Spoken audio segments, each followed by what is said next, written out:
Good morning, everybody. My name is Duncan Wood. I'm the director of the Mexico Institute. It's a great delight to see you here today. Unfortunately, we're talking about something which is less than happy. It is, one of the issues, obviously, that we've been tracking here for a long time at the Mexico Institute since before I arrived.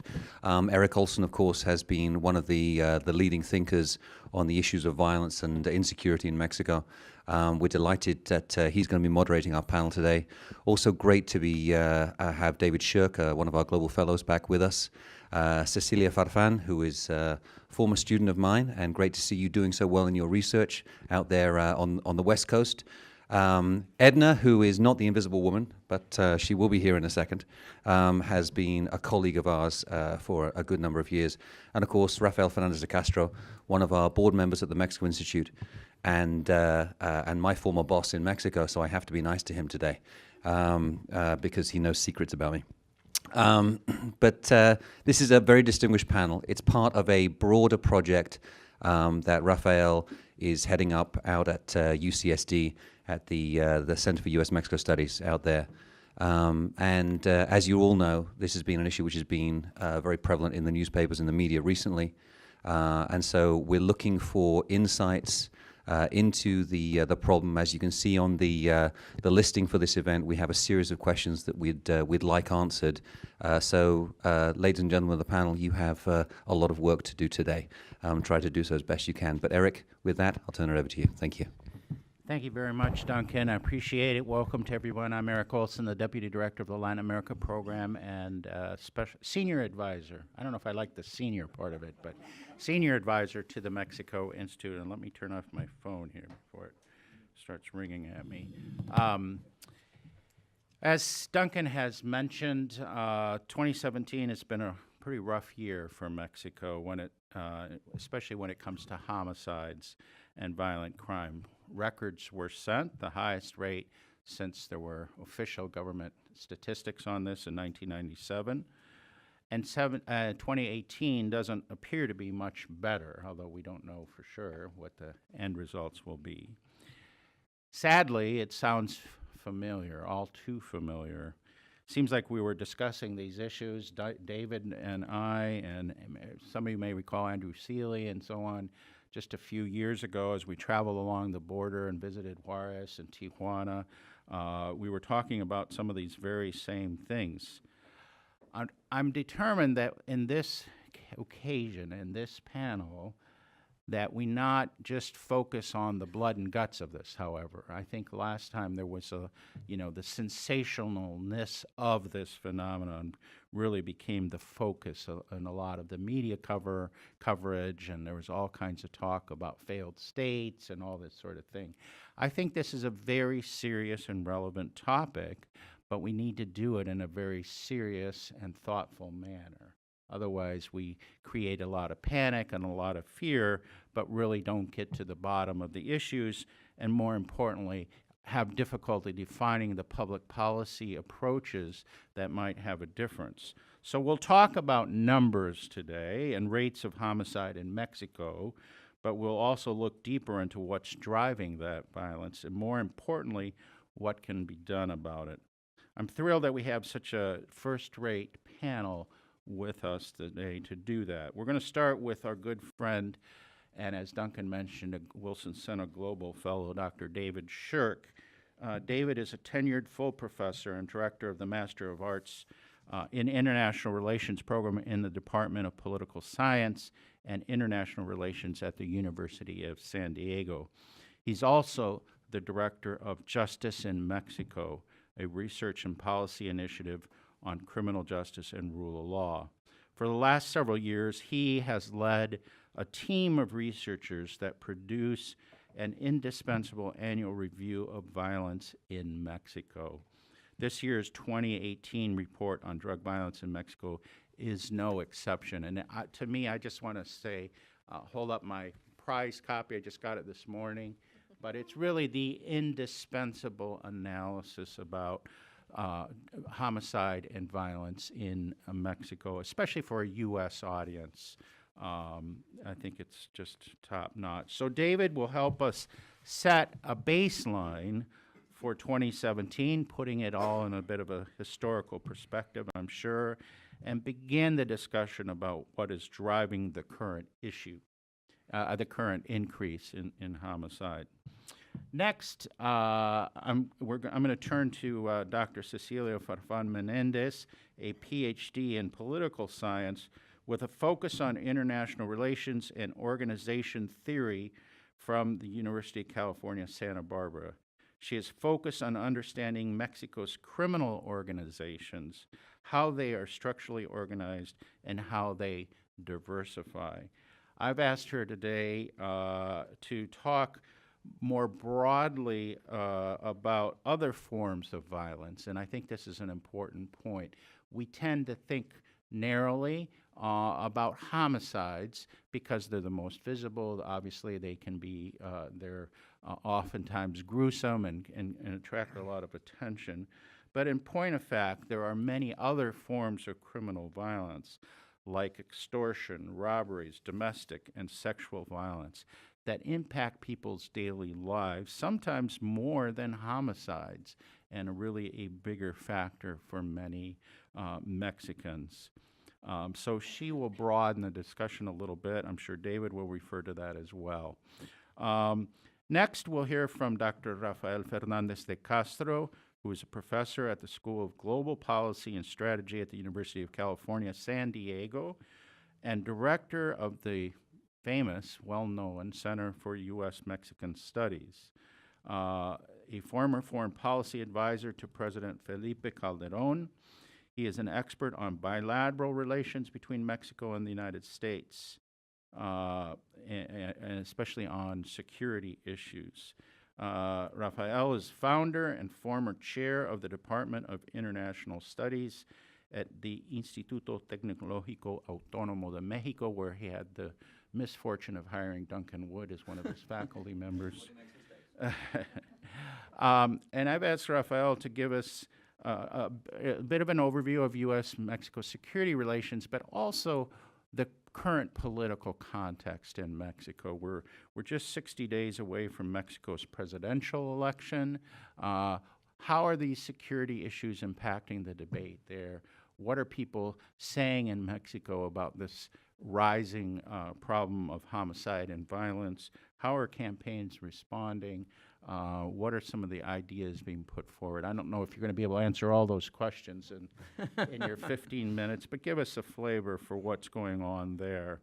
And last but not least, we'll hear from Edna Jaime Treviño, one of my favorite Mexican analysts. I really enjoy reading her columns in the newspapers because they're so insightful, data-driven, analytical, and she's really one of the top analysts in Mexico. She is the founder and the general director of a think tank called Mexico Evalúa, an organization devoted to the analysis, monitoring, evaluation of public safety and government spending policy. Previously, she was director and researcher at the Development Research Center known as CIDAC, and it's by Spanish abbreviation. Edna has written extensively about problems of violence, impunity, and the need for institutional reform in Mexico. She's recently written of the need for a completely new approach to tackling this problem, a more local approach and dealing with the problems of crime and violence. And I think her presentation today about Mexico City and what's been learned there is really insightful and helpful. So with that, I will turn it over to David Shirk for his, we'll have the four presentations, about 15 minutes each, and then we'll have time for interaction with the audience. So thank you very much. Go for it, David. Thank you, Eric. Thanks for that wonderful introduction. Thank you, Duncan, for having me here today. It's great to be back at the Wilson Center and particularly at the Mexico Institute. I also want to acknowledge this really fantastic panel. It's really a pleasure to be here with Cecilia, Edna, and Rafael. I think it's going to be a very productive discussion. It's strange to be back here at the Wilson Center talking about this issue in 2018 because this is my sabbatical. And the last time I was on sabbatical, I was here as a Wilson Center Fellow in fall of 2009. And of course, it's in that time period here as a fellow at the Wilson Center that we were noticing problems of rising crime and violence. And so I said, well, I'm going to, as part of my project here at the Wilson Center, put together a small report on drug violence in Mexico. And unfortunately, that is an exercise that I've continued to do 9 times since 2009. And we're now on our 9th annual report on drug violence in Mexico. And I'm afraid there will be a 10th next year. This is a problem that has continued to be a problem for now a decade, longer than a decade. And unfortunately, it means that we have a lot of data that we can talk about today. This report basically compiles, and over the years what we've been trying to do is to compile the best available statistics on crime and violence, particularly homicide, and particularly homicides that are associated with organized crime or appear to be associated with organized crime. This year we had a new co-author, one of our graduates from our Master's in International Relations program, Laura Calderon. My other co-author is Octavio Rodriguez, who is a Mexican attorney from Aguascalientes who coordinates our Justice in Mexico program. In addition to that, to this report, actually one of the things that we did in preparation for our report this year, which is a little unusual, we haven't done this in the past, we generated another series of reports that would allow us to get a better sense of what's going on in some particular places and on some particular issues, because a number of things have changed, as I'll talk about in the next few minutes. We wanted to get a better handle on why we've seen such a dramatic increase in violence in Tijuana, in particular, which this year was the most violent city in Mexico. And part of the story in Tijuana has to do with the emergence of a new organized crime group, relatively new organized crime group known as the New Generation Cartel of Jalisco. So we actually did a separate report on the New Generation Cartel. We also saw some of the highest per capita homicide rates in Mexico accumulate in Baja California Sur, in particular places like Cabos San Lucas, or Los Cabos, and also La Paz. We wanted to understand that better, and so we put out a report on organized crime and violence. And because it's an election year, we were paying closer attention this year to the problem of violence targeting local elected officials, particularly mayors. And our report draws from each of these, so I'll mention a couple of points along the way. First, general trends in homicide. One of the things that, for those who've been following the news, one of the things that we know is that last year, certainly there was an unprecedented number of homicides in Mexico. And what's probably hard to see from the cheap seats back there is, because we've got a lot going on in this slide, is, there are really, we might say, 3 waves of violence in the last 30 years. There was a wave of homicides here in from 1990 to the mid 90s. There was a small bulge in homicides, and then a subsequent decline, a prolonged decline that lasted till 2007, the most peaceful year in history, in recorded statistics on homicide in Mexico was 2007, the first year of Felipe Calderon's term in office. And thereafter, we saw a dramatic increase, a tripling of homicide numbers and rates in Mexico up until the peak of the second wave or second bulge of violence, surge of violence in Mexico in 2011. Then things started to come down. Over the next 4 or 5 years, we saw a decline in homicides annually until 2015, when the numbers started to creep up again, growing more rapidly in 2016 and 17. The numbers you have here are numbers from INEGI. which is the longest time series we have available. But unfortunately, we won't have data from INEGI until probably August of 2018. So we also have data here from the National Public Security System of Mexico, which tracks homicide cases. And those are the blue numbers. Orange is INEGI, blue is SNSP. And then back in 2014, SNSP not only started tracking homicide cases, but also started tracking individual homicides, or at least reporting individual homicides in 2014. So that's the number we have in the dark blue. The red number is our prediction, our author's predictions for 2017 homicides reported by INEGI. And each year for the last 5 years, so we've been easily within 5 percentage points, plus or minus, in estimating this. So we think it's fairly reasonable to say that by the end of this year, we will look back and say that in 2017, there were over 30,000 homicides. Right now, the only number we have is the SNSP figure, which is over 29,000, which are still incomplete data. I won't nerd out anymore on the data. Second finding is that you have to control for population to really figure out, was this a record year? How does it compare to other years? Mexico's population has grown by a couple million in the last few years. So using CONAPO's estimates, and there will be INEGI estimates for population, so there's going to be plenty of time, or plenty of ways to parse the data.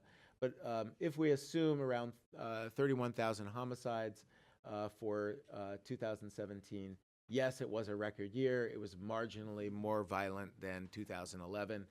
But if those estimates fall short, if INEGI comes in around 29, 30,000, then actually, no, it wasn't a record year in terms of population. What we also know, a third finding, is that we tend to see surges and declines in homicide. Homicides from month to month, week to week, there are these small explosions of violence, and they often seem to be triggered by any number of different factors.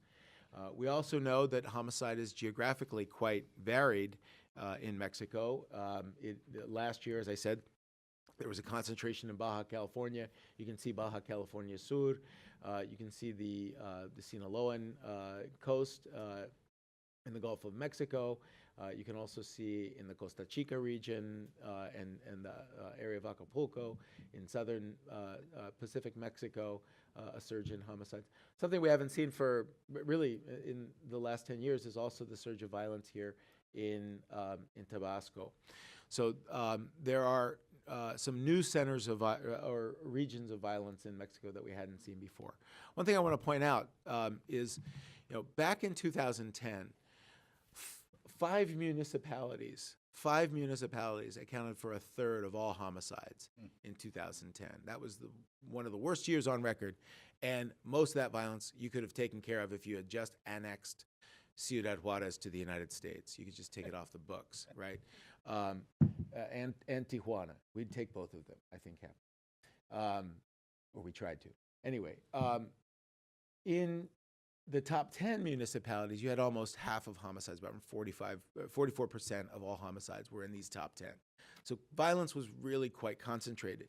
In 2017, we actually saw an increase in concentration from 2015 and 16, but still, the top 10 municipalities only account for 1 out of 4 homicides, which means that violence has become much more diffuse, even as we're at these record numbers. Sixth finding is that still the most dangerous substance in the world is testosterone. You have far more men, 90% plus of the victims and the perpetrators are male. And that's still a problem that we have not yet been able to wrap our heads around. What is wrong? What is happening with mostly young 18 to 35-year-old men in Mexico that is contributing to this problem? I mean, there's very well-deserved attention to the problem of femicides, but really we're not thinking in gender terms about violence when it comes to men.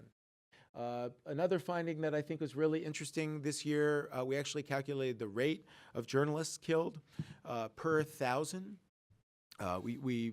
Sally Hughes from University of Miami calculated the number of journalists in 2016, and we took that figure and calculated the number of journalists who died in 2016 per 1,000, compared that to the national homicide rate for that year, and the number of journalists killed in 2016 was 3 times the number, or rate, I should say, of the average population, about 0.7 journalists per 1,000, compared to a rate of about 0.21 per 1,000 for the general population. What's really interesting to me is that if you do that same comparison for mayors, mayors are actually more than 10 times more likely to die than the average person. The rate for mayors in 2016 was 2.1 mayors killed per 1,000. That year, I think it was 5 mayors killed. 6 mayors killed. And so the rate of mayoral killings is quite high. It's better to be a journalist than a mayor. It's better to be an ordinary citizen than a journalist. But these rates are still quite high.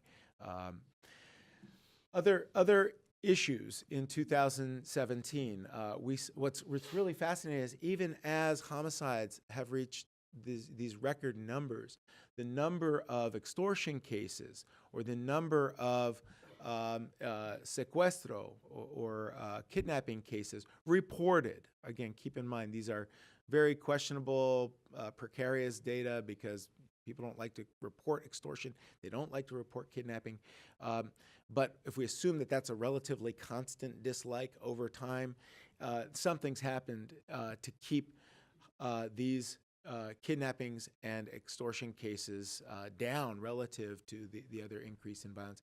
One possible hypothesis is just that when organized crime groups are fighting and killing one another, they don't have time to kidnap or extort people, that it cuts into their business. And I think that's borne out by what we've seen in some places on the ground. So what are the major drivers? I've got just a couple of minutes. So first of all, there's been a lot of good work in the last few years pointing out the socioeconomic dynamics or factors behind crime and violence. There's some good work by Carlos Villalta and Rob Mugga, which points out that it's the most destitute areas or most economically disadvantaged areas that tend to have higher rates of violence or tend to send the individuals who commit violent crimes tend to come from those areas. Similarly, a report that came out from the Wilson Center by Matt Ingram a few years ago found that structural factors and social factors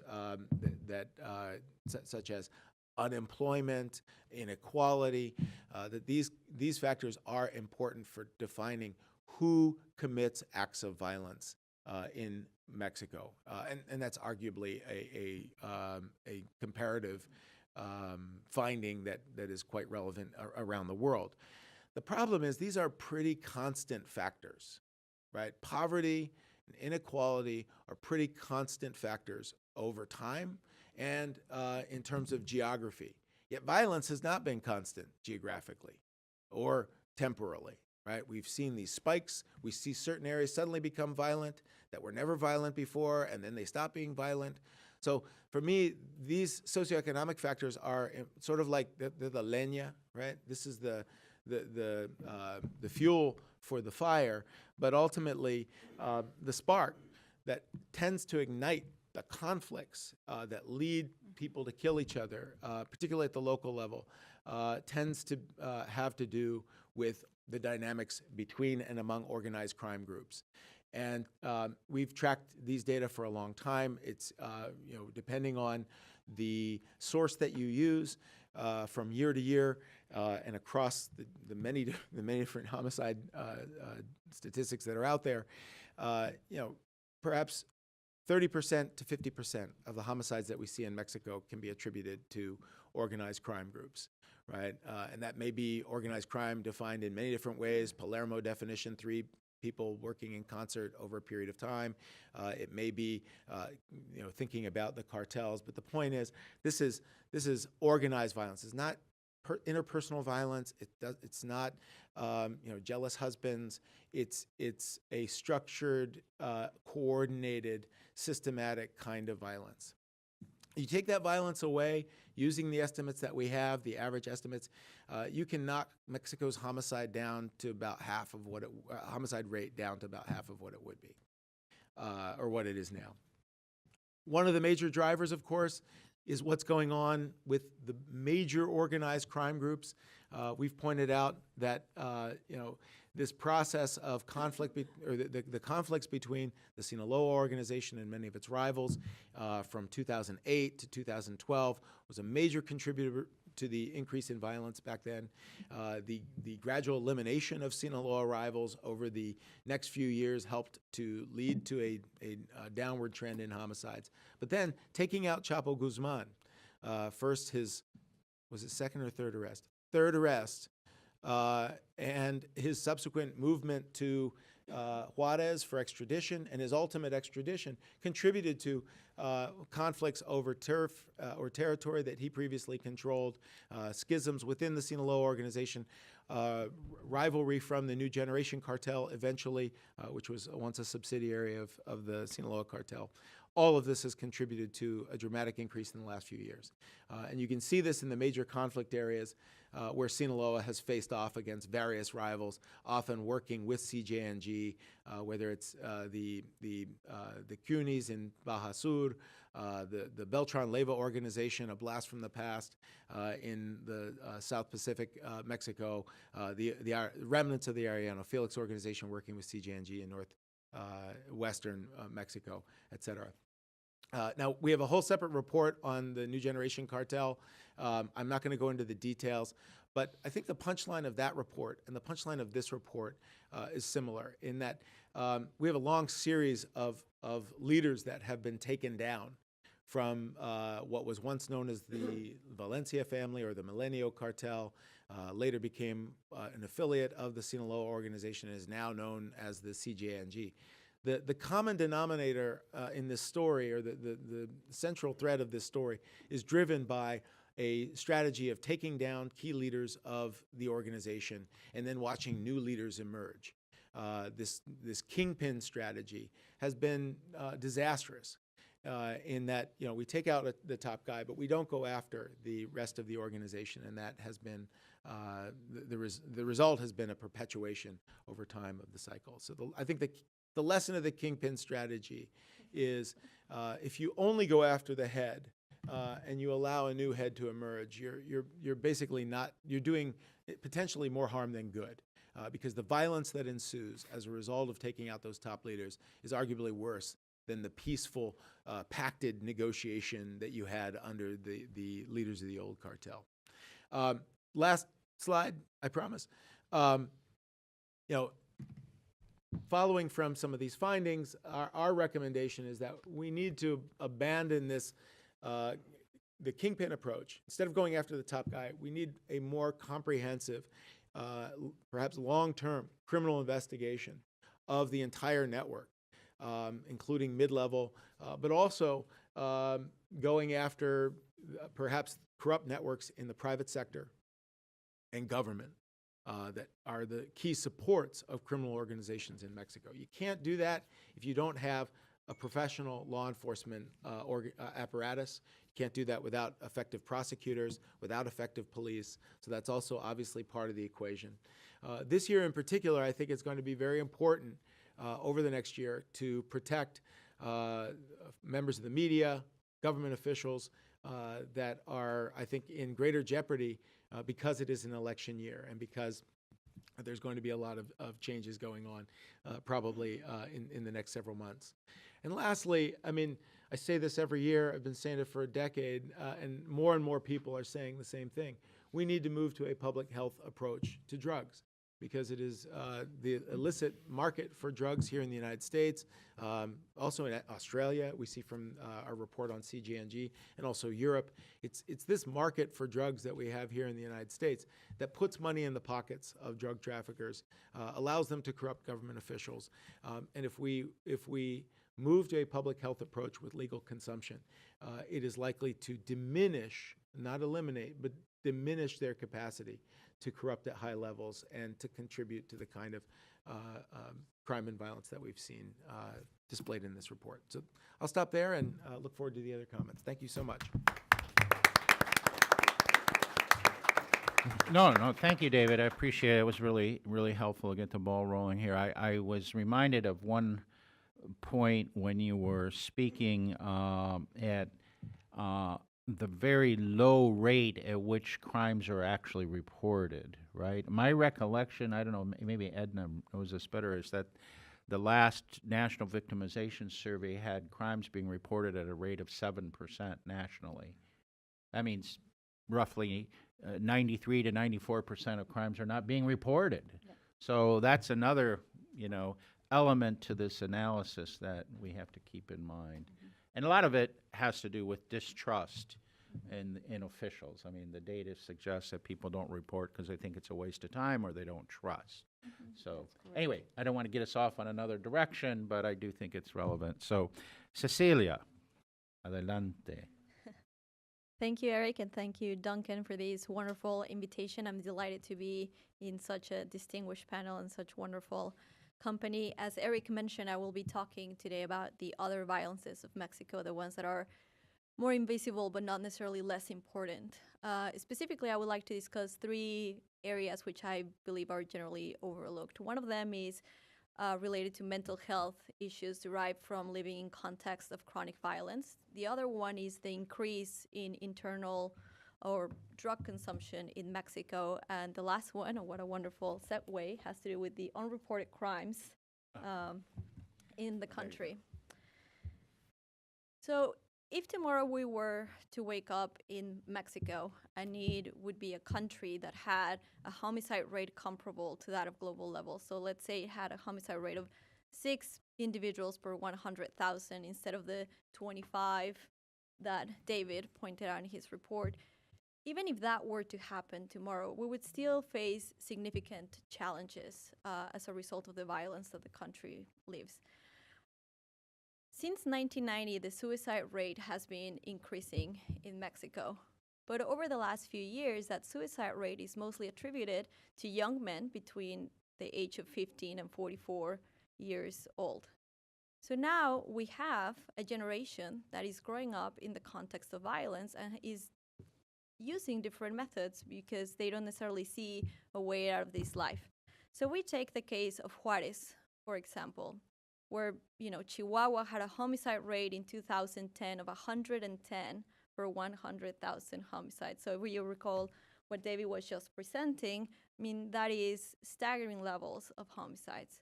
Today, Chihuahua is not the most violent state in the country, but what we do see are the severe consequences of having lived through that violence. According to data that is coming out of Chihuahua and Juarez in particular, at least 15% of high schoolers has thought about killing themselves at one point or another. And 1 in 4 adults, so those over the age of 18, 1 in 4 have thought about suicide. So what this tells us, if Juarez is an example of the consequences of violence, is that even if we reduce homicide levels, even if you say, I'm no longer in a city that is plagued by homicide, you still have long-term effects on the mental health of the population. So it's not something that goes away just because you can demonstrate that the homicide rate is no longer high. The effects are there and they're real, and in particular among young people. Again, the ones that have grown up in this context of chronic violence. So therefore, if we take Juarez as an example for the rest of the country, this means that if tomorrow we were to wake up in that Mexico that has this homicide rate comparable to the rest of the world, it means that we would still have a lot of individuals who would need mental health care just because they have lived under this situation. It's not just that homicide will improve their quality of life by just not being there. The other point that I would like to discuss today, as I said, is the increase in drug consumption, the increase in the internal drug consumption. And so far, we have a rhetoric that has focused on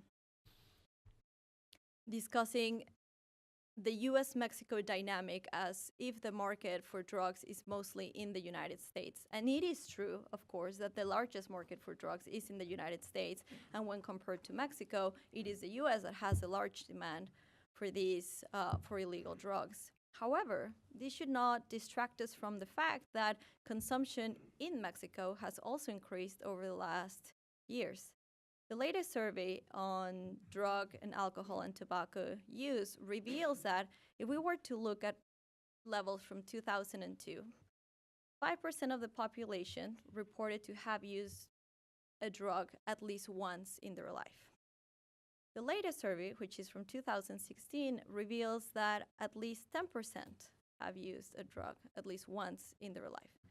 So this is double what we had in 2002. And again, we don't have the problem that they have or that the United States faces with the opioid crisis in particular. We don't have 65,000 people dying of overdose from opiates. Nevertheless, again, consumption is increasing. And why does this matter?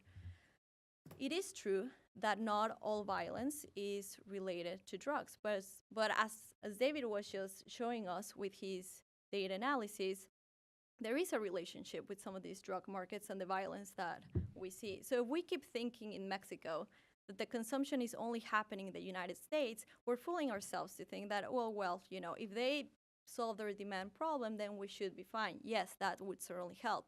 But again, Mexico also has to address the fact that there are more people now, especially among those considered to be in their teenage years, that has increased.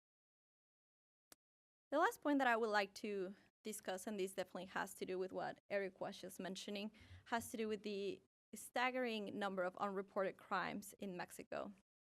So in 2016, approximately 94% of crimes went unreported in Mexico.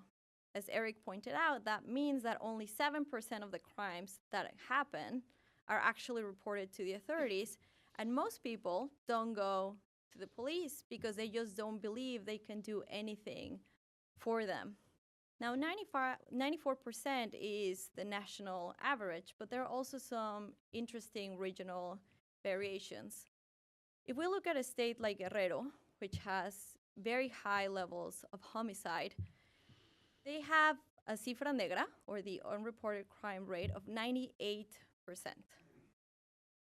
That means that virtually nobody in the state of Guerrero goes to the police to report a crime. I mean, we could actually hypothesize that that 2% may go to report the crime because perhaps they need a police report for insurance reasons, but not because they believe the police can do anything to solve the situation.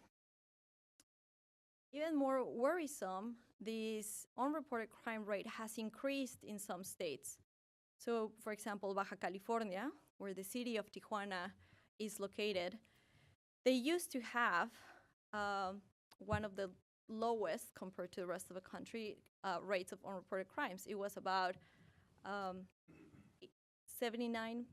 So they had, 20% of people still went to the authorities. And now it has grown to close to 90%.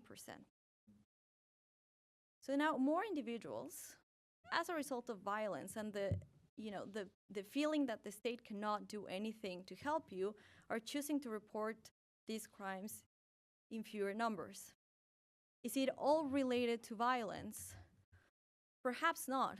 Best case scenario, again, according to the victimization survey, a state like Yucatan that has not had the levels of violence that other places in Mexico have experienced has an unreported crime rate of 90%. So even places that have not been plagued by the violence that other places have experienced still do not trust the state authorities to solve their problems. So we're looking at a structural problem rather than one that is just driven by homicides. Certainly, this kind of violence does not help. But again, this speaks to a higher level of distrust of the state than anything else. Now, why is this problematic in and of itself? It tells you that people do not trust the state to help them if they have an issue. But in my opinion, there are two other factors why the high level of unreported crimes is problematic. First, because we just don't have data to help us understand what is happening.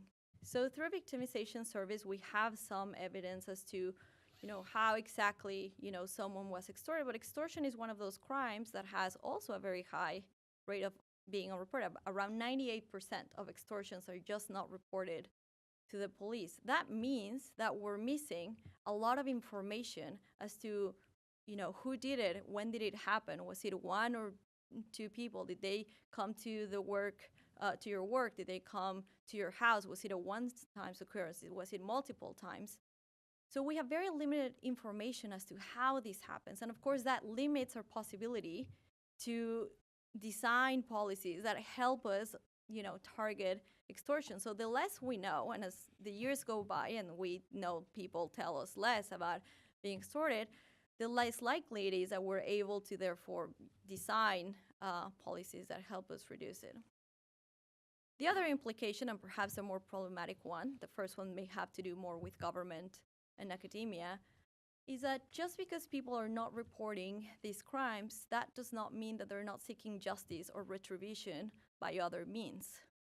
So I may not go to the police because I don't believe that they can do anything to help me, but that is not going to prevent me to try to find other forms of getting back at, the aggressor, or trying to find a way to find some retribution.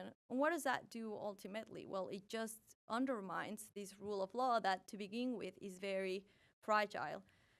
So we have people not going and reporting these crimes, and possibly we have them trying to find extrajudicial forms of relief, which again, long term, regardless of how the homicide rate behaves, we would still face this challenge. So to sum up my 3 points, again, besides the homicide rate that we face, which is incredibly high, and Mexicans are dying in staggering numbers, and we cannot look the other way, there are other factors that we should consider. The first one is the long-term mental health consequences that this context of chronic violence have. So Juarez is already giving us examples that even when homicide rate goes down, the citizens of these places have to live with the damage caused by this type of violence.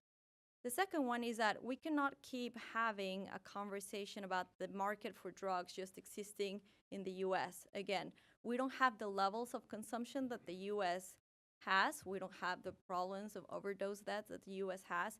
Nevertheless, again, it is increasing. So if we were to have a problem, are we going to go for punitive measures that have proven efficient, or are we going to have a public health approach that considers citizen security as opposed to just, sort of these heavy-handed policies that criminalize drug users?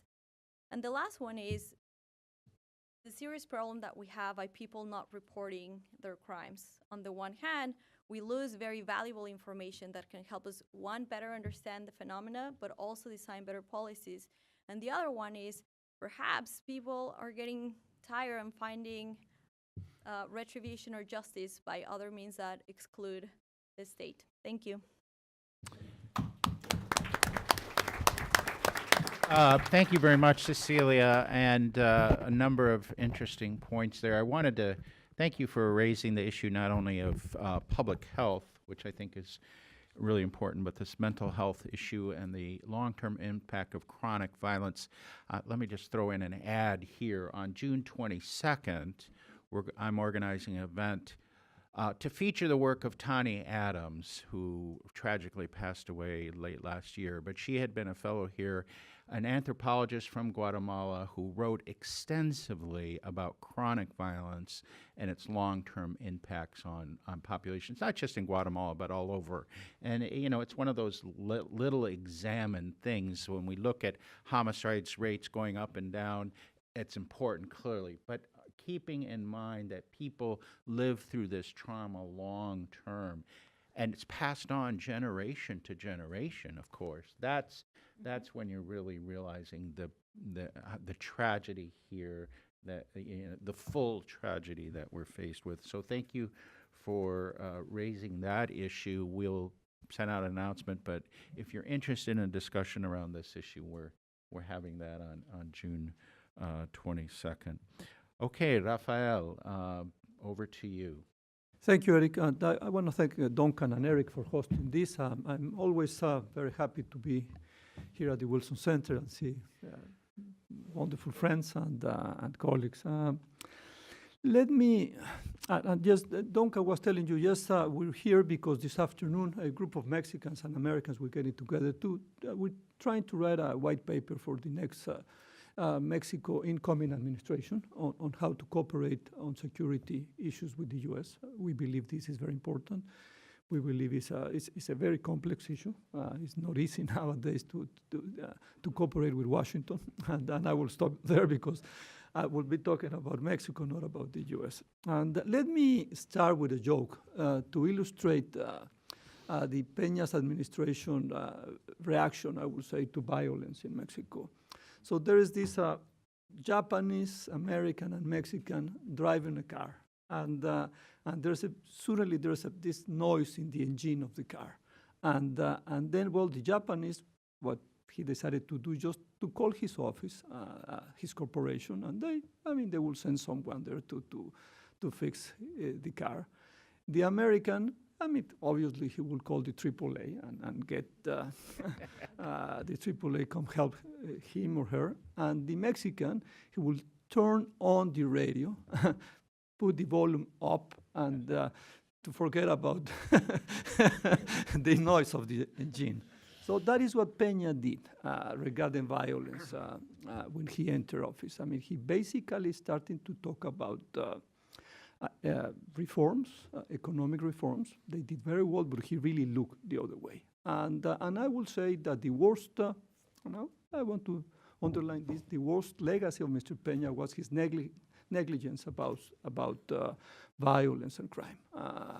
I will say he basically forgot about this strengthening of state capacities.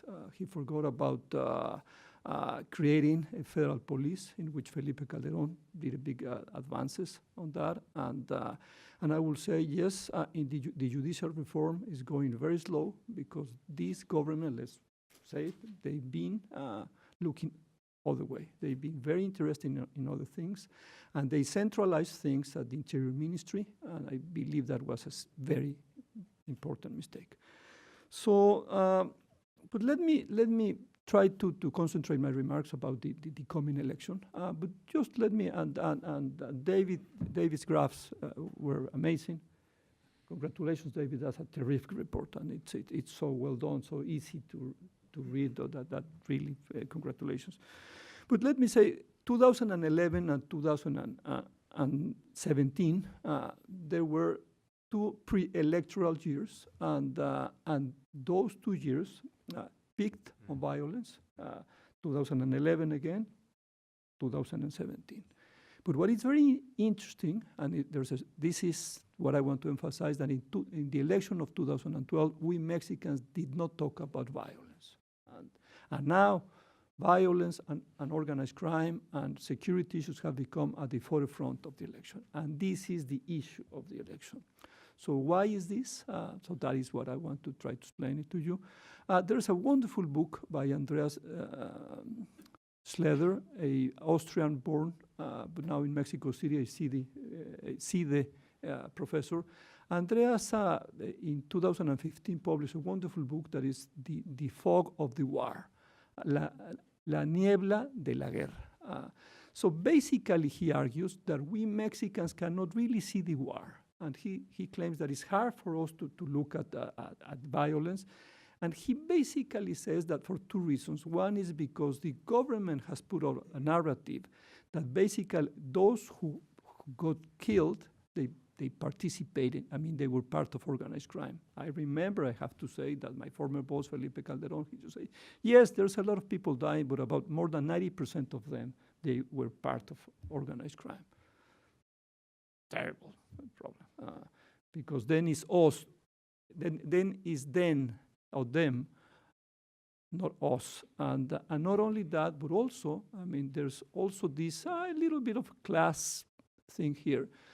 So they say, well, the victims, they were either part of organized crime or they were part of, or they, have some connections with organized crime, or they live in the wrong side of the neighborhood, which means they were poor. And so it's finally, I will say the fog is disappearing in Mexico. And why is the fog disappearing in Mexico? This is my argument here, for 3 reasons. First of all, and David put it very well, because of accumulation. Let's face it, in the last 10 years, there's more than 200,000 homicides in Mexico. So now it's too much. I would say it's just accumulation. We're overwhelmed by this violence. Second, I would say it's about high crimes that really have had huge repercussions in Mexican society. The single most important one, I would say, of this century is Ayotzinapa. 43 students disappeared, killed. This is very sad. And the response of the government was, there's nothing we can do. We know that the marches are there, but eventually they will fade down and they will disappear. They're going to get tired. And they did, but they accumulate. And lately, in the last few weeks, about these 3 film or cinema students in Jalisco, in Guadalajara, that is really horrendous of a crime. So this really is accumulating in the Mexican public opinion. And finally, my third thing will be, yes, AMLO's, Andrés Manuel López Obrador, amnesty. That has created a big debate in Mexico, and I will say it was the single most important criticism to him in the first presidential debate, because yes, last year he said that he was thinking in giving amnesty to organized crime. That has created a big debate in Mexico. Why is AMLO doing that? Okay, so where the candidates stand regarding violence in Mexico? Well, I will say it's all of them are talking about youth, because yes, this is a violence that is mostly affecting young males, and it's about 92-93% affecting young males. David just presented it to us. So yes, everybody's talking about youth, programs for youth, and everybody's talking about having better police corporations. But I will say the priest candidate and he has 5 points, and he's mostly emphasizing take away the assets for organized crime. Yes, he was twice Treasury Minister, so he knows that, and he's emphasizing that. He's talking about having a more comprehensive data. I believe we have good data. He's very smart. He's a very experienced. I wouldn't say politician. He's a very experienced policymaker, and as such, he's really talking about a better coordination because federal and local laws, and he is backing the new interior security law that legitimizes the role of the army in fighting organized crime. And then we have, the guy who is in second place, Mr. Anaya. He's basically talking about intelligence and technology. He's talking about, he's against the interior security law, and he emphasizes a lot about the need to have youth programs, the need of improved police corporations. But we don't know too much about these two. And if you Google, for example, AMLO and security, you'll find that there's a lot of information about this. And why is that? Because AMLO made a very strategic decision last year, late November. He appointed his cabinet. So now we have a guy by the name Alfonso Durazo, who has been appointed. He will be according to AMLO. We don't know, but things could change. But he's been appointed the guy who will be the head of the public security department. And he's been all over the place, giving conferences, appearing on TV programs. So we have a lot of detail about what AMLO's people will try to do. And they have come up with this 12-point program that I will say is fairly comprehensive. It's very well thought. He gave no longer, I believe 2 weeks ago, a wonderful lecture at the Colegio de Mexico in Mexico City, and believe me, he was with very critical people, and everyone had to say, well, I mean, this is quite a plan. What is they trying to do? Well, first of all, now AMLO is talking about, well, July 2nd, what I will do, I will have a citizen consultation to see what kind of amnesty will give to organized crime. And he's, I will say, just diluting his initial proposal, but he's smart. And then his big proposal is, they say they're going to create a National Guard. But they're talking about a huge National Guard. They're talking about more than 400,000 active people there. And he's talking about basically getting this National Guard for every single corporation, from the Army, from the Navy. I mean, he's even talking from the Immigration Institute, which is, I don't think they have much active there, but I mean, this is what they're talking about. They're talking about to have a security cabinet and to have a daily assessment of progress and strategies, and this will be directly under the president. So once again, I mean, then AMLO will be a little bit like Calderon, that he will be very much immersed in the fight against violence, because let's face it, in the last 12 years, we have Felipe Calderon, who was his own Secretary of Public Security, and then we have Peña, who did not have a Secretary of Public Security, because he had a Secretary of the Interior, of Gobernación, and never really someone who dedicated himself to public safety. So it's so now apparently AMLO will come again. And if I'm talking about AMLO a lot, is because yes, I mean, we're highly surprised, but he's 25 points ahead in the opinion polls. But not only that, I mean, it's he's been smart, and there's a lot of information about what AMLO is trying to will do in terms of security. What I like the most about the AMLO proposal is that I will say that they get it right. What we have to do regarding the police departments. They're talking about, they say the most important police is the local police, and it's all about better educating the police and having, we will create a civil service police, and they will have insurance, will think about the families, and this is going to be a proximity police. So these are the things that we want to hear. And they basically been looking close at the National Police of Colombia, because they replicating the same proposals of Colombians. So I will say at least they've been smart. Don't ask me if they're going to implement this, but they do have a proposal, and a fairly sophisticated proposal.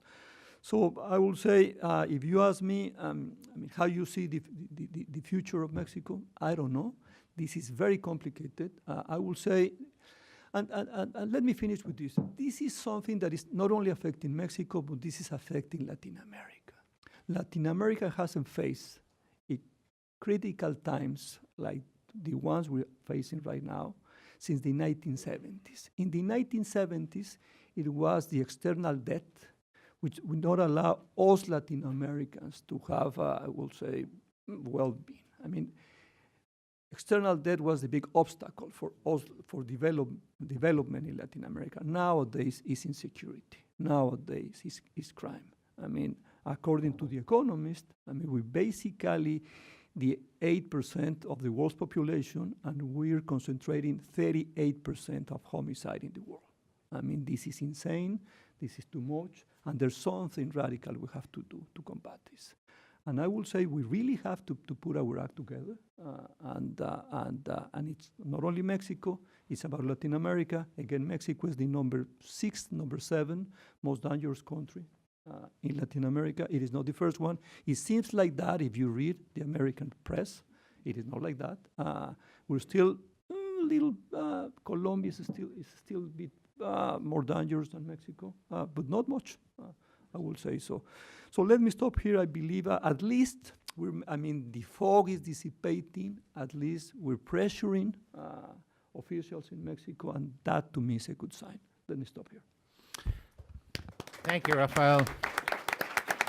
Um, Your last point there reminds me of a question that our friend Vonda Felbo-Brown always raises. Vonda's from the Brookings Institution. And she reminds us all that organized crime, drug consumption, drug trafficking exists all over the world. It's not unique to the Americas, but for some reason it's more violent in the Americas than it is in Asia or Africa and other parts. So that becomes part of the question. Why is it turned so violent in this region where it isn't that way in many parts of Asia? A good question. Edna, thank you for your patience. Thank you very much. Thank you to our hosts at the Woodrow Wilson Center, Duncan, Eric, for this great opportunity to talk about the problem of public security in Mexico and the possible solutions. I want to begin my remarks with an idea. If we are going to reduce homicide rates in Mexico, we need to move from big talk to small wins. The first step towards solving a problem is to understand what the problem is. And as strange as it may seem, not everybody in Mexico shares a common understanding of what is causing homicide rates to soar. Public debate in Mexico is bitterly divided between those who blame the federal government public security strategy and under the Calderón and Peña Nieto administrations, and those who defend a more heavy-handed law and order approach. The fact is that, as David and Rafael has just said, that things in Mexico are worse than ever. At least that is what the numbers tell us. In 2017, we reached a homicide rate of more than 20 per 100,000 inhabitants. Just to put it in perspective, as you know, the same rate in the US is 4.8 and in Canada is 1.6. And I think that one thing is true. Our current public security model is broken. Let me tell you a story that made headline in recent weeks.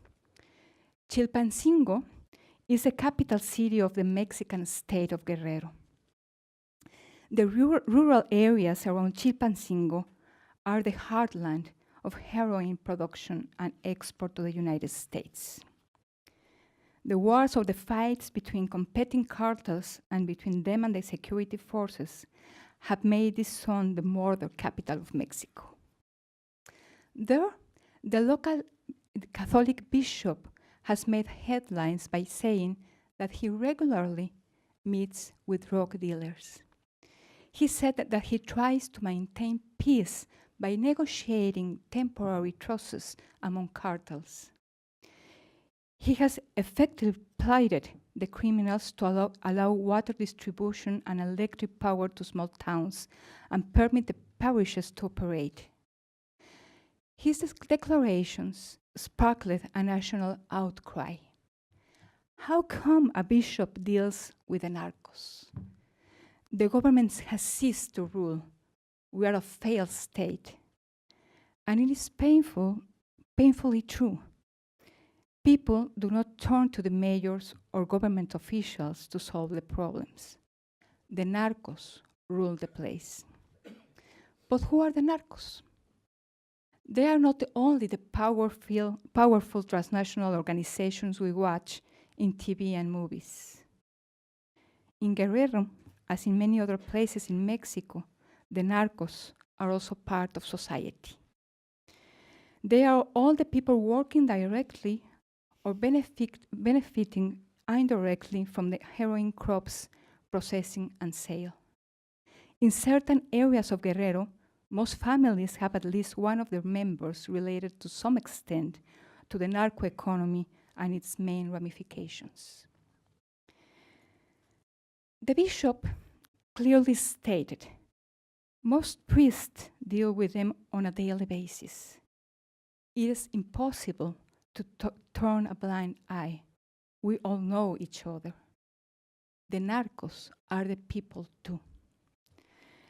And now, With this situation in mind, think in the current model of public security. It's in the slide.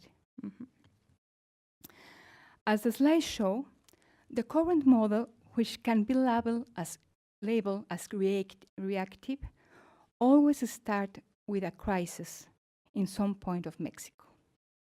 It can be a massacre, it can be an attack to civilians, it can be an ambush to an army convoy or a police post. And this is where the big talk begins.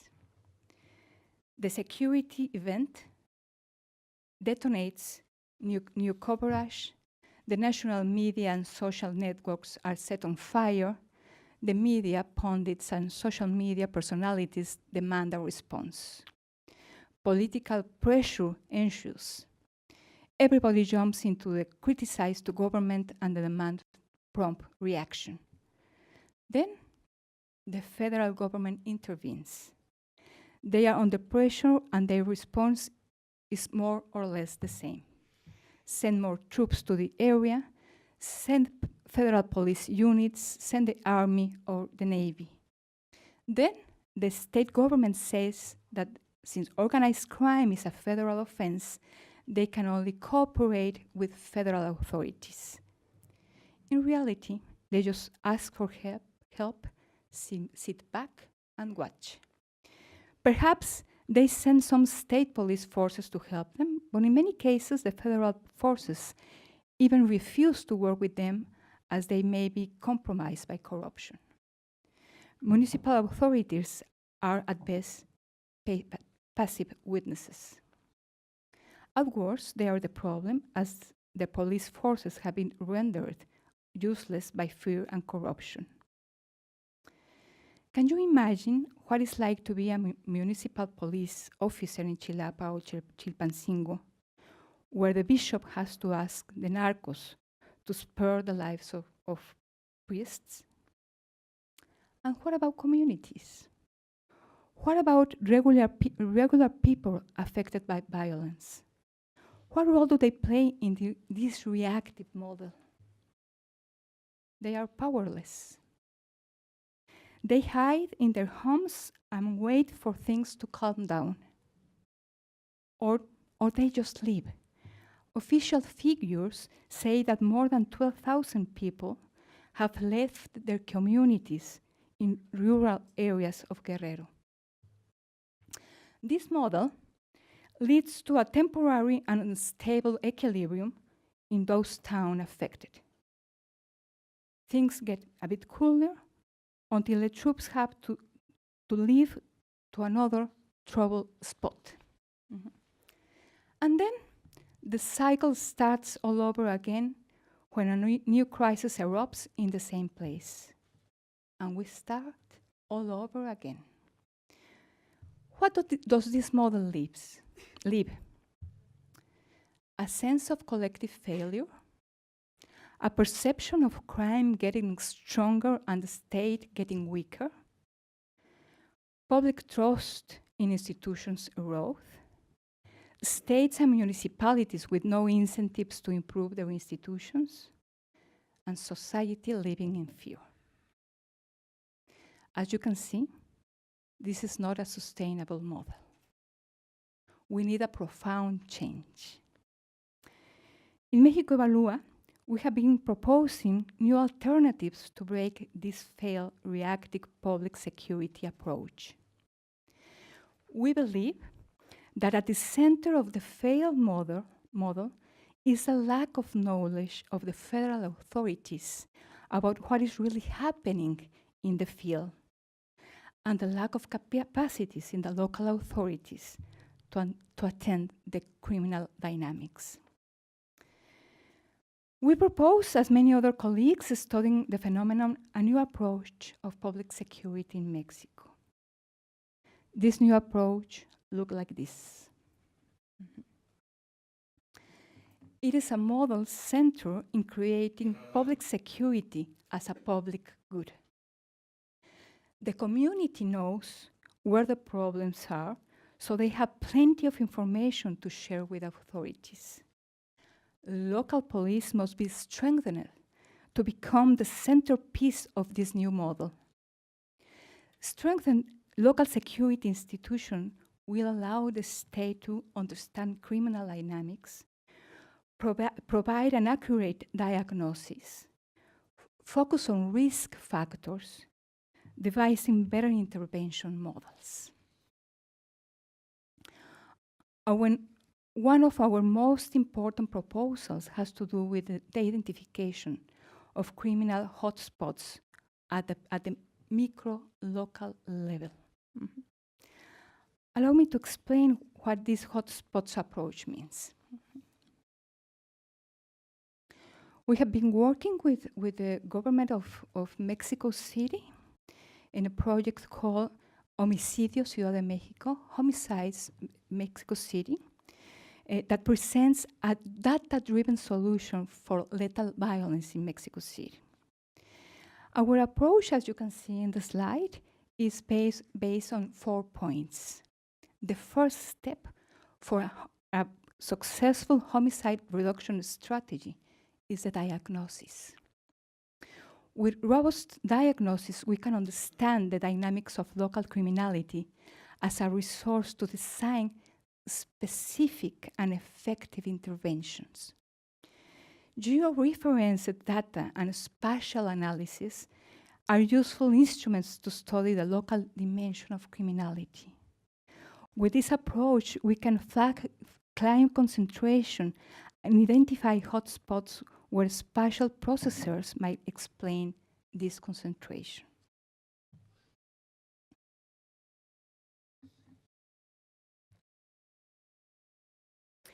Through geospatial information, we can identify patterns of crime in space, but we can also generate victims and offenders' profiles.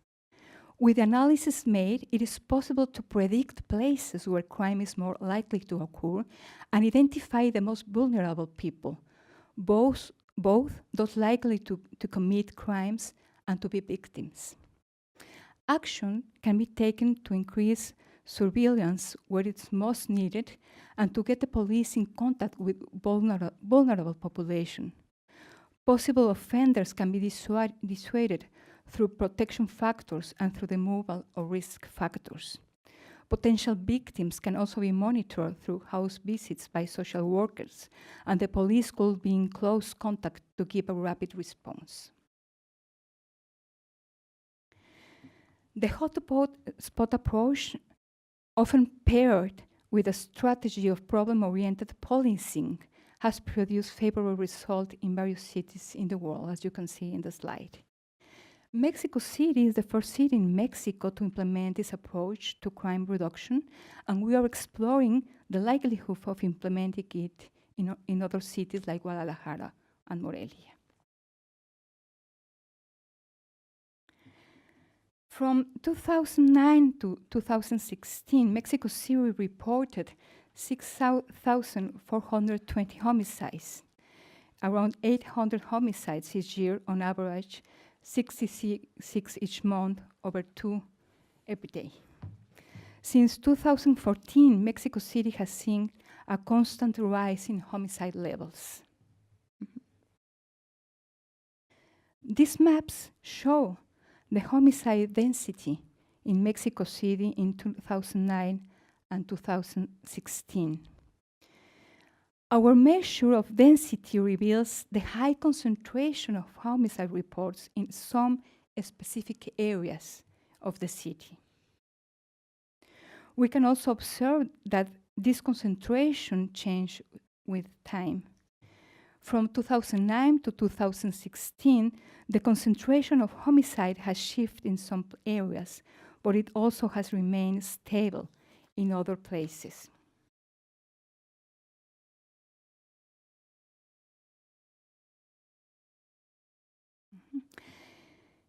For our analysis, we'll link the point data, each homicide report, to 3 different units of analysis. The basic geostatistical area, called AHEBs, polygons of police work, cuadrantes, and city blocks, manzanas. These are some of results of our analysis at the head level. We found that homicide is especially clustered in particular areas of the city. A hotspot cluster represents a core area with a high concentration of homicide that is also surrounded by areas with a similar concentration of homicides. A cold spot cluster represents a core area with a low concentration of homicide that is also surrounded by areas with a similar concentration of homicides. Across years, clusters may have different classification. In most cases, they remain high-high or low-low, only alternating with being neutral clusters. However, in some cases, a cluster can be either high-high or low-low along different years.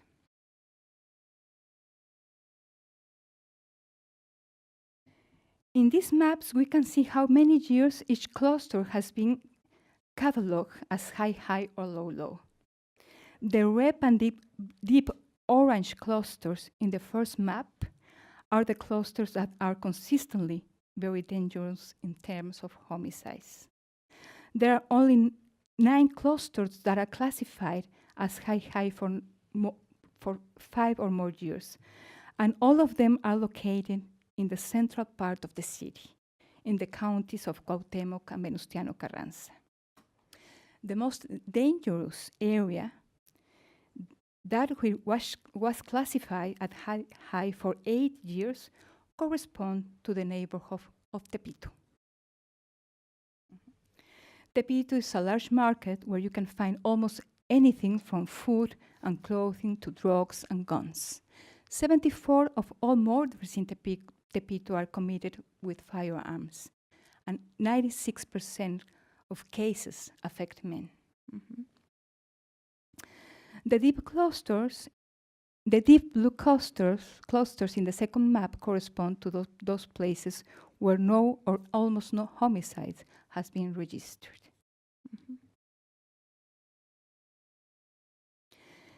And the theory that best explains the concentration of homicide in Mexico City is the social disorganization theory.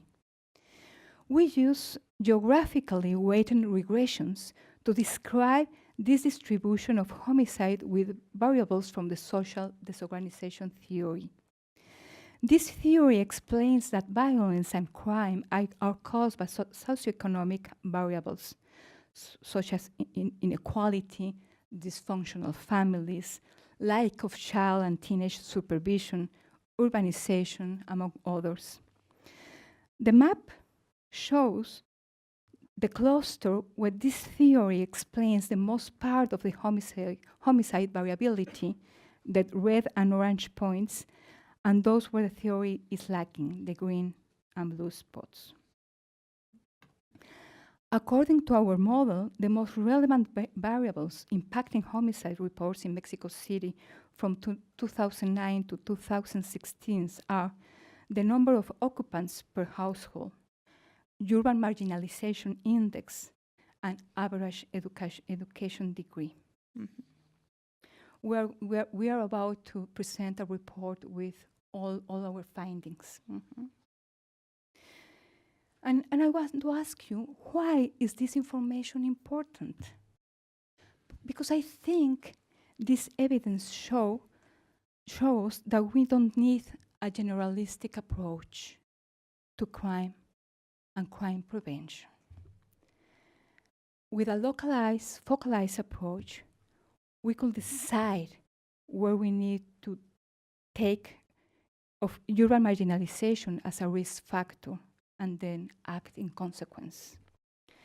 And decide if it's what are the better or the more suitable policies to attend some very specific conditions. This is how we can move from the big talk of the president's security strategy to the small wins of blocks, neighborhoods, and municipalities recovering from crime waves and achieving security.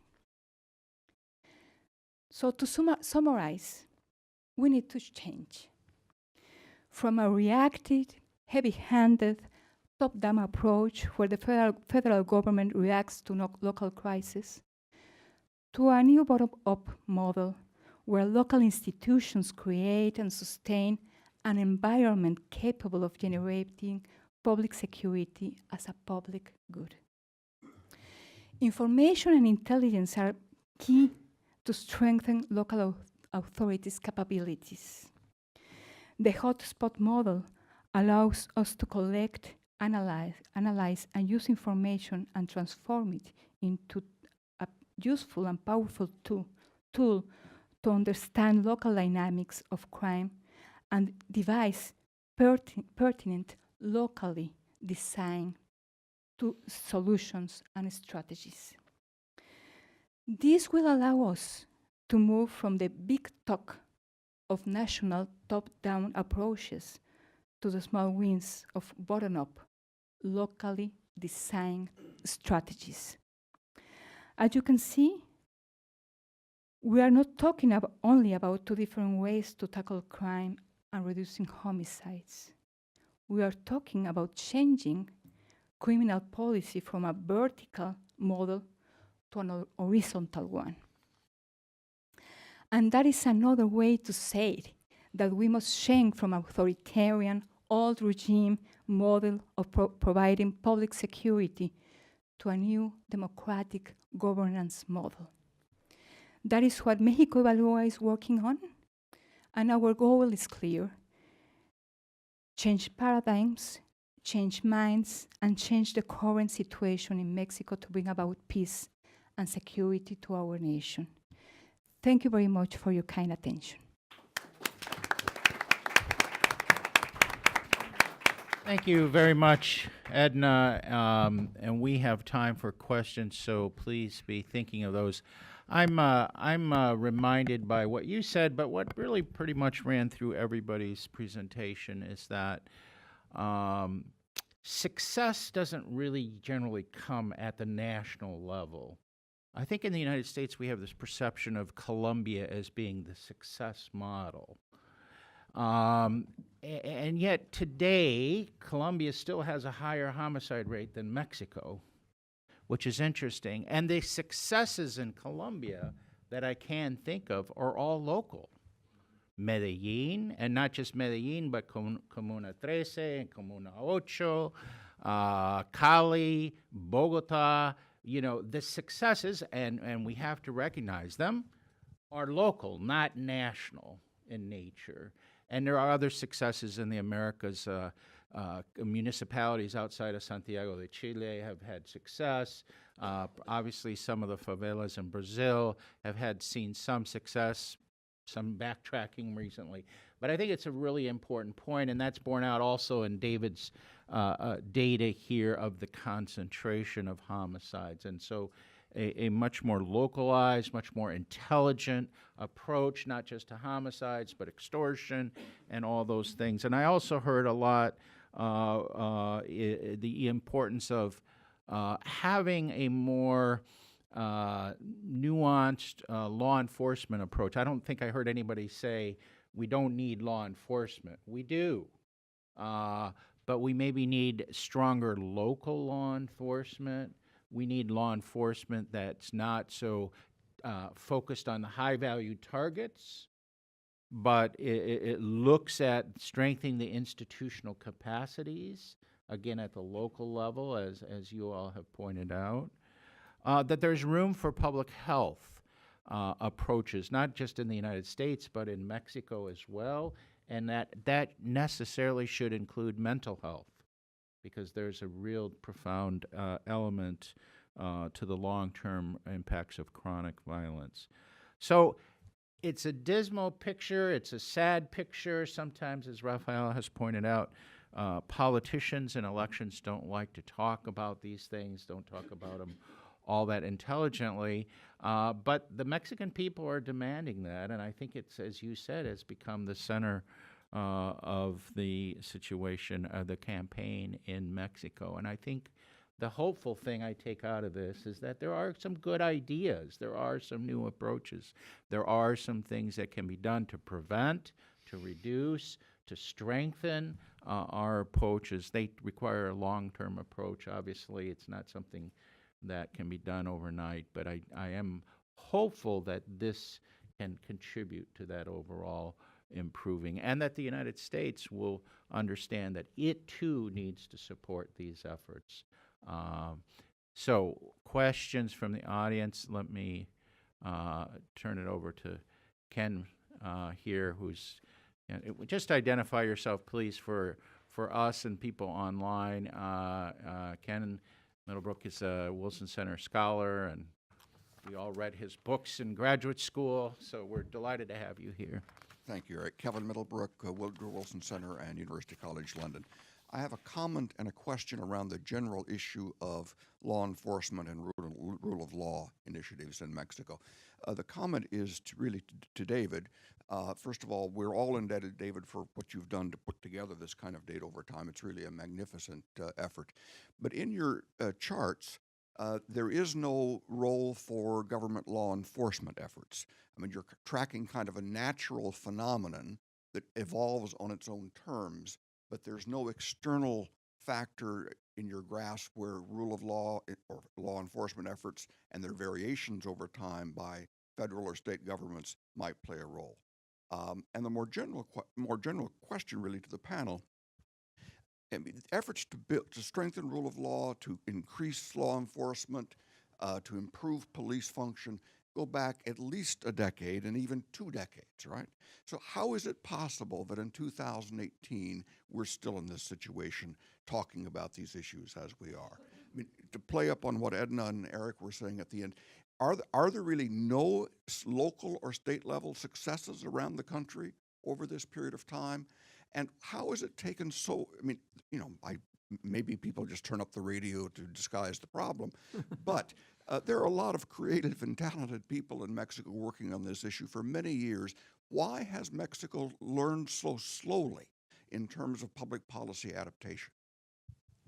Kevin, thank you very much. I'll take a question here from our friend Jose Diaz Briceño. Yes, this is a question that probably goes to Rafael or David or even you, Eric.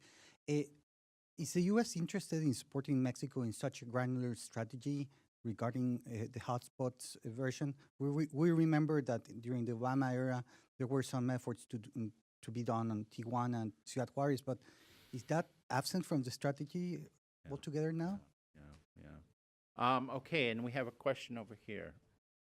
Here, there's a microphone right there. Yes. It is true that from the part of the government, there has not been great successes in enforcing laws or controlling crime, but there have been a lot of local areas where the citizens have taken charge of the situation and have been successful. And it's been the government who has destroyed those successes. My question is, have there been studies on how these successes came to be? And are we taking some of those strategies into account for that? And the second is that in a place where, in a country that is being taught not to obey the law for about 35 years, how many years the PRI has been in there. In Mexico, we are a lawless country. We do not respect the law. Trying to enforce the law is not going to help to lower crime. We need to read how the local people see harmony and organization and try to support them. Thank you. It's my question is, are there studies in those places where there has been local success keeping drug traffic away, and there is almost no level of homicide except when the government goes in. Can you just tell us, identify yourself, please, ma'am? And I'm interested in this question of local successes. Could you give us which ones are you thinking about as being successful examples at the local level? Okay, my name is Maria Isabel Castillo. I'm here representing the Latin American network of the River Road Unitarian Congregation, Universalist Congregation. Good. Successes. Michoacán. They were able to kick the traffic dealers out, and what happened? The government incarcerated those people who were controlling traffic dealers. Okay, so you're talking Success about the number two. militias as being successful examples of combating organized crime. It's not the militia. The successes down in Mexico, where a lot of indigenous people declare themselves independent and they are not having any of these problems. Okay, fair And enough. successes in Mexico City, where several colonias have taken charge of this problem, and they have been able to control the crime. Okay, thank you. Let's see. We can just go in order down the line here. A lot of good questions. Who wants to start? David, you ready to go? You're furiously writing there. Sure. Well, they're really good questions, and I think I can solve all these problems in the next 5 minutes of my response. So, I mean, these are the enduring questions, right? First, for Kevin, yeah, this report focuses entirely on the problem of homicide and very little on institutional responses and effectiveness of law enforcement. We have a separate series of studies that we do on police and the judicial sector.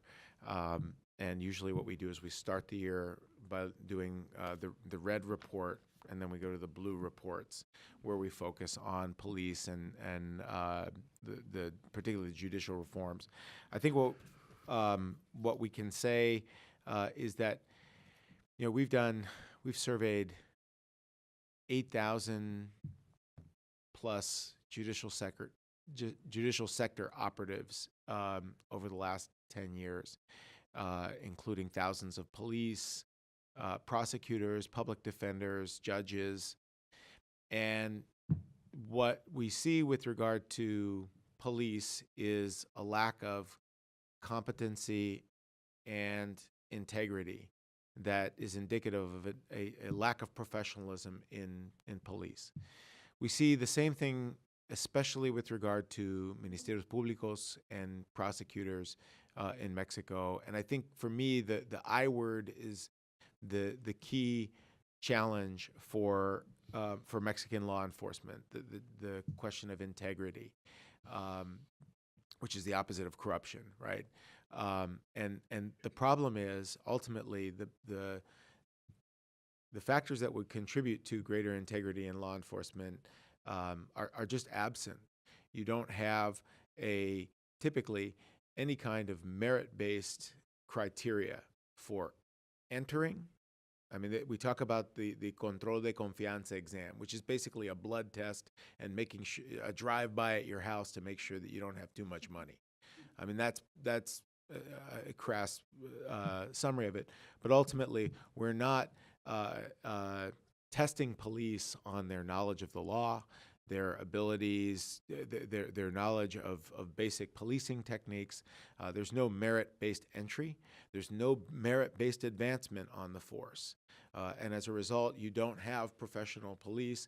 You don't compensate people for their professional qualifications because they have none.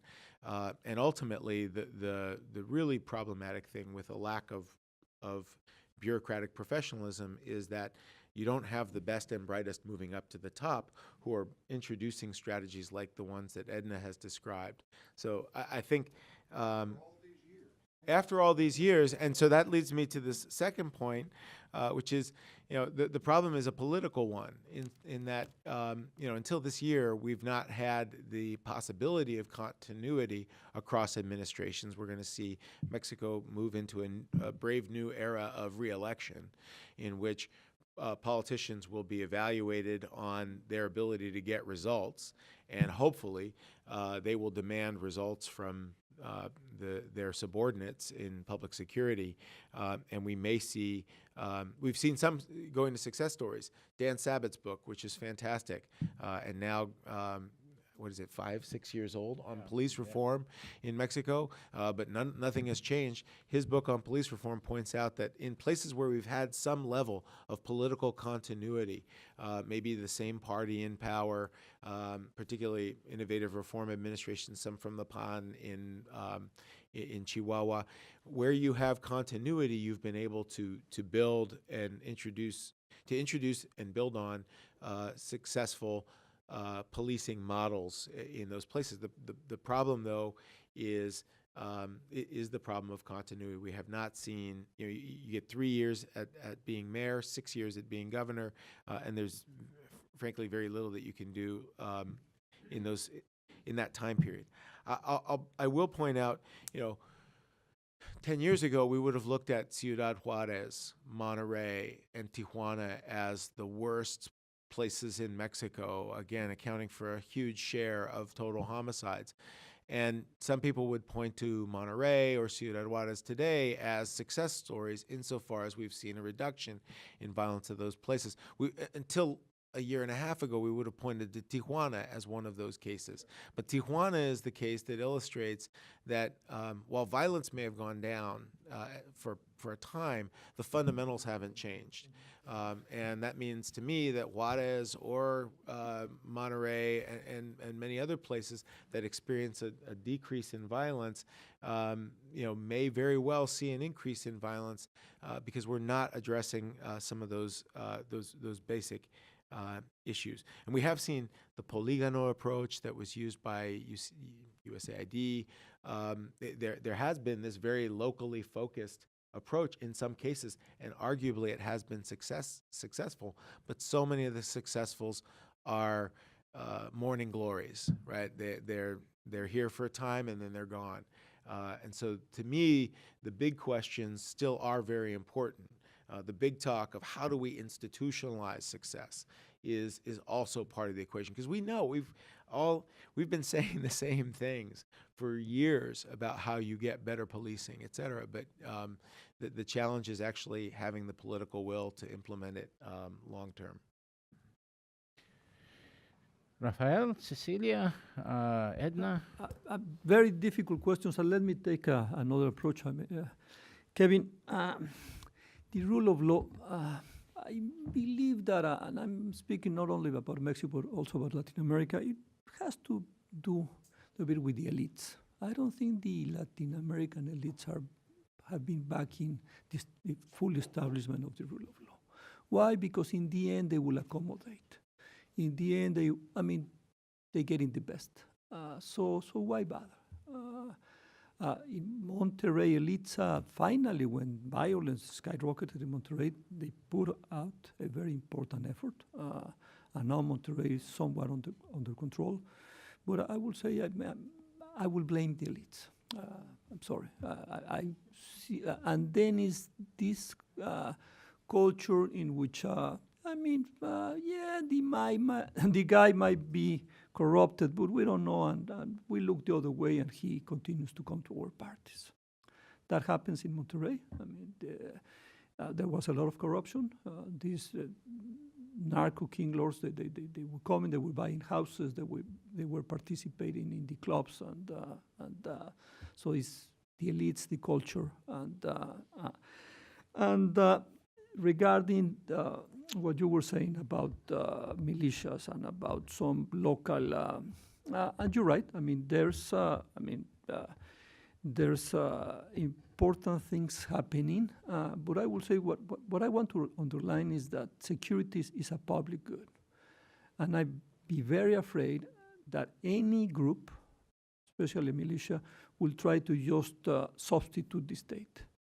This is about complementing the state. This is about helping the local, the state, or the federal government to do their job, but not becoming and substitute the state, because then it will be crazy. That's what happened with the militia by Dr. Mireles, who started. I mean, they try hard. I mean, that was fundamentally, I would say, a civil society. I mean, he was a real local leader.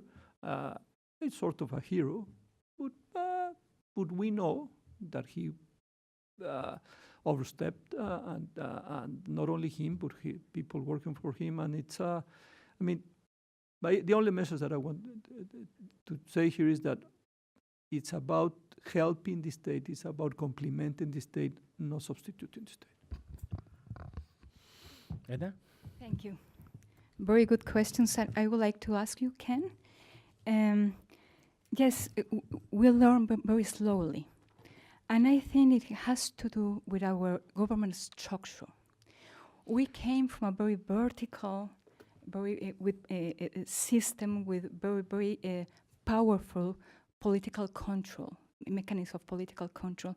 And then we have the transition, and all this system vertical was dislocated, power is fragmented, and we have a very, very dysfunctional system of government. We have a very dysfunctional federalism. And in this way, the governance model for security is also very dysfunctional. So that's why we haven't made major achievements in this area.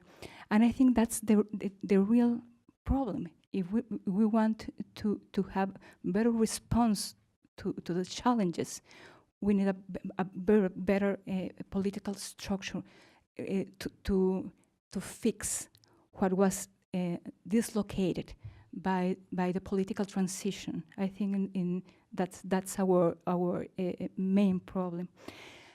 Nevertheless, I think that we have seen some improvements in some places, and it has to do with local actors, where local actors are involved in construction public security.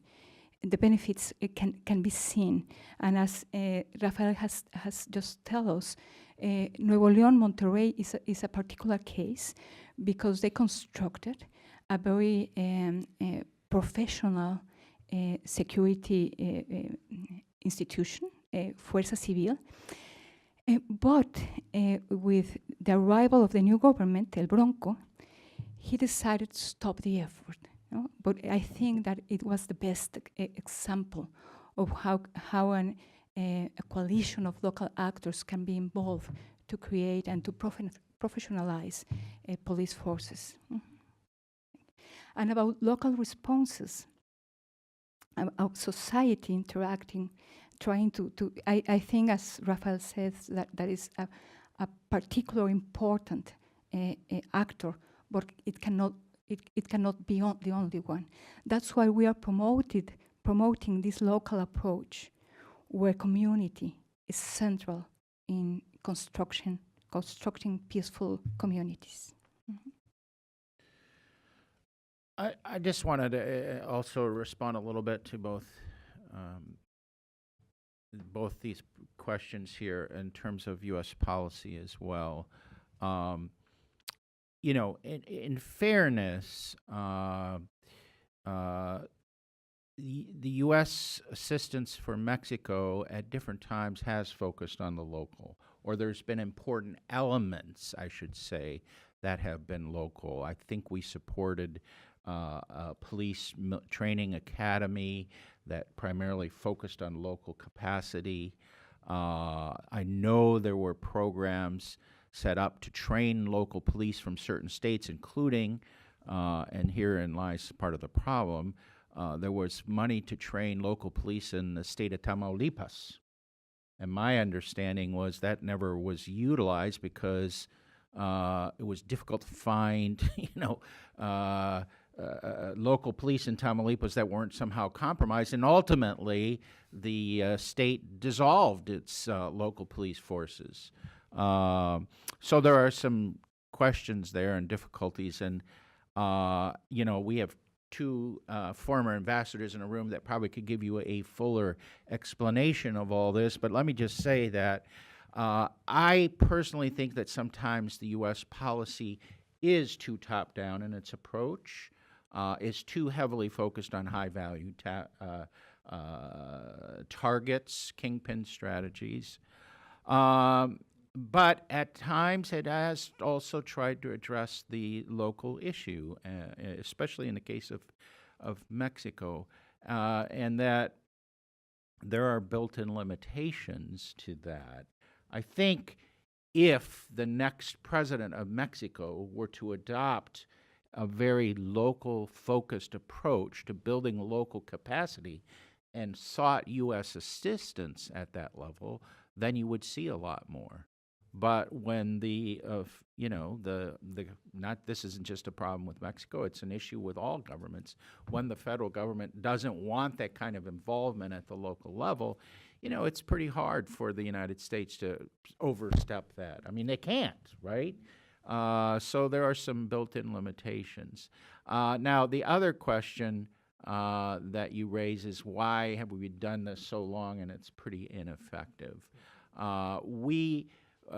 This is a discussion I've been having with Ambassador Gene Michael for a long time, and if you don't know his work, he's focused on this and rule of law programming in the United States government and USAID, and what have been some of the problems and why hasn't it succeeded. I think it's a very valid question.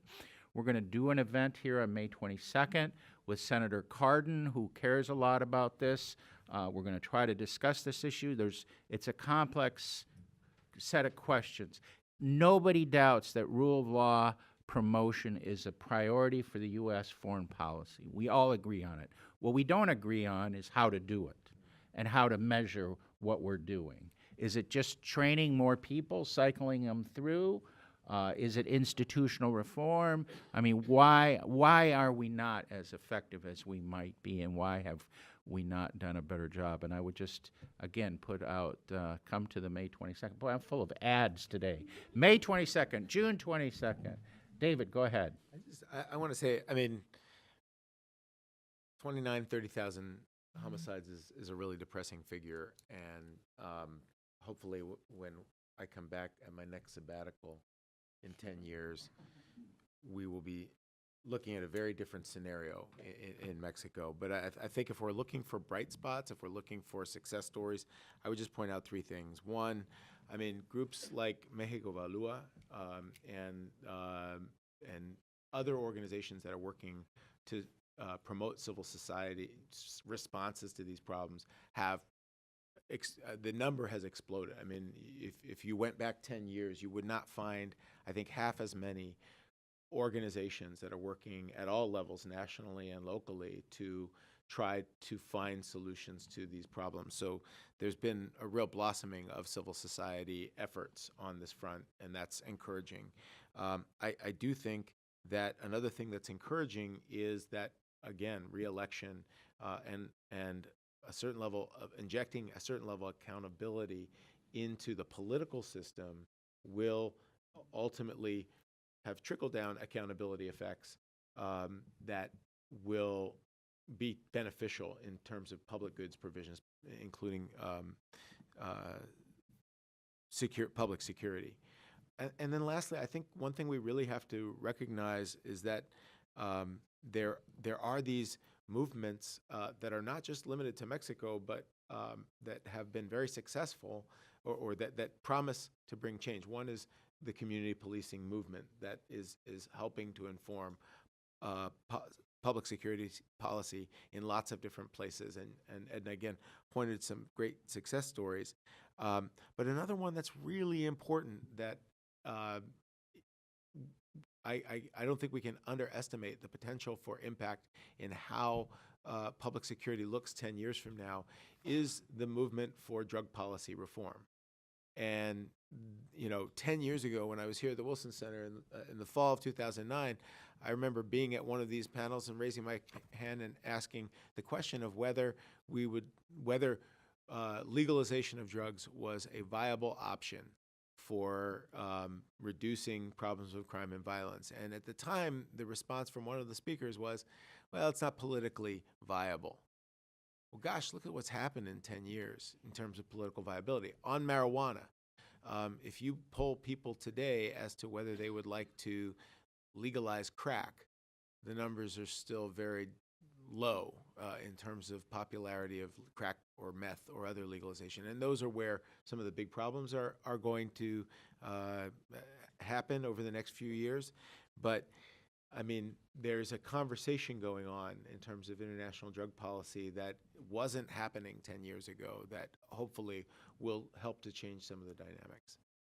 I forgot to give one example of where U.S. policy and Mexican policy really took on a local approach, and that was Todos Somos Juarez. You know, I hate to bring it up because it's a can of worms and everybody has strong feelings about it. But at the end of the day, one of the real innovations, I feel, was Calderon finally saying, okay, we're going to have a federal, state, local approach that's multidimensional and left room for the United States to support as well. I'm not saying the U.S. solved the problem of Juarez. No, absolutely not. But it's an example where things were localized, all levels of government, the U.S. was participating, and I think it had an impact. Sure, Pax Mafioso had a role to play there as well. But, you know, I think that's another example when there is the decision to bring all these things together. It's useful. I would just say, reread Resilient Communities, like all these Yeah, years later, yeah. it's still relevant today. We wrote a book called Resilient Communities that looked at this, the commitment of the business and professional community to stay in Juarez, to fight, the commitment of other civil society actors, the involvement. It wasn't perfect. I don't want to overstate it, but it was an interesting example of what probably needs to be repeated in places like Michoacan and Guerrero and Colima, you name it. I think it's useful. Can I add Yes, Cecilia. compliment your answers on why we learn so slowly. And I think to add to what my fellow panel speakers have said, it also has to do with the lack of institutional memory that we have when it comes to security in Mexico. Rafael earlier mentioned the foreign debt crisis that Latin America had in the 70s. And from that, one of the key developments was this core of people who now are technocrats, right, who run these institutions like the central banks and in the finance ministry. But we haven't really seen that happen in the security agencies to the level that we should. In fact, we see the different administrations disappearing or creating new agencies depending on political context. And so now, for example, there is talk of bringing back the Secretaría de Seguridad Pública, which was eliminated at the beginning of this administration. And so with a lot of those changes cause a lot of these institutional knowledge to be lost, to be dispersed. People go and find other jobs. And so a lot of that knowledge that we have accumulated even with measures as Todos Somos Juarez can sometimes be easily lost because we just don't have a continuation at the institutional level. We don't have that level of professionalization with that type of bureaucracy.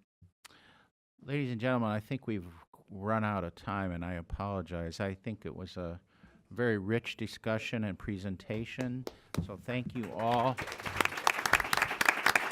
I would be remiss if I didn't recognize some people, obviously Duncan Wood, but also Angela Robinson and Andrea Tonko, and our volunteers, our interns, Nina Gordon in particular, but others who have been here, and our AV team that's always so useful, so helpful and on the spot. Thank you all very much for your being here. And come on May 22nd and June 22nd, and we'll continue the dialogue and discussion. Thank you.